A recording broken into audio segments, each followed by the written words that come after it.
কমিশনের অন্তর্বর্তী প্রতিবেদন। গোপন বন্দিশালা থেকে মুক্তি, ঘটত সাজানো মামলার আসামি হয়ে।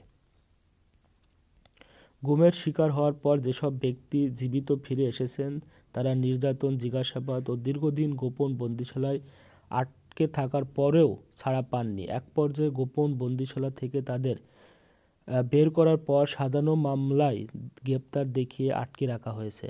গুম সংক্রান্ত ঘটনা তদন্ত অন্তর্বর্তী সরকার গঠিত কমিশনের অন্তর্বর্তী প্রতিবেদনে এ তথ্য রয়েছে। আনফোল্ডিং দ্য ট্রুথ শীর্ষক এ প্রতিবেদনে গত শনিবার প্রধান উপদেষ্টা ডক্টর ইউনূসের কাছে জমা দেওয়া হয়। প্রতিবেদনে বলা হয়েছে যে গুমের শিকার হওয়া অনেক ব্যক্তি কমিশনকে বলেছেন, তুলে নেওয়ার পর গোপন বন্দিশালায় দিনের পর দিন নির্যাতন, জিজ্ঞাসাবাদ, দীর্ঘ সময় আটকে রাখা হয়।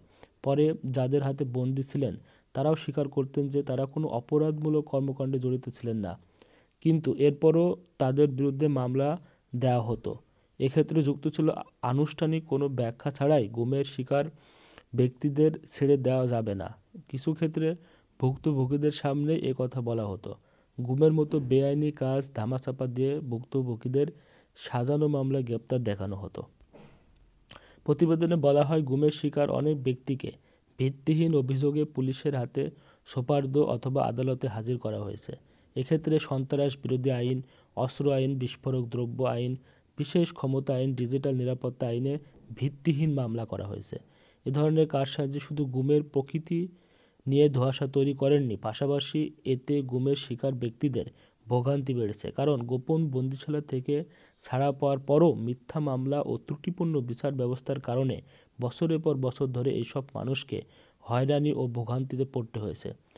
প্রতিবেদনে বলা হয়েছে, বিগত আওয়ামী লীগ সরকারের ১৫ বছরের শাসনামলে এ ধরনের শত শত ঘটনার প্রমাণ পাওয়া গেছে। এসব ঘটনা যেমন ঘটেছে বিভিন্ন স্থানে, তেমনি এর সঙ্গে বিভিন্ন বাহিনী জড়িত ছিল। গুমের শিকার ব্যক্তিদের বিরুদ্ধে কীভাবে মিথ্যা মামলা সাজানো হতো এইসব ঘটনা থেকে উঠে এসেছে। তবে বিগত আওয়ামী লীগ সরকারের আমলে এভাবে শত শত মানুষকে বন্দিশালা গোপন যে জেলখানা, আয়নাঘর নামক জেলখানাতে বন্দি করে তাদেরকে দীর্ঘদিন ধরে আটকে রাখা হতো এবং তাদের মিথ্যা মামলা দিয়ে, অস্ত্র মামলা, বিভিন্ন ধরনের মিথ্যা মামলা সাজিয়ে তাদেরকে বের করা হতো অথবা তাদেরকে হত্যা করা হতো। এই ছিল আওয়ামী লীগের শাসনামল।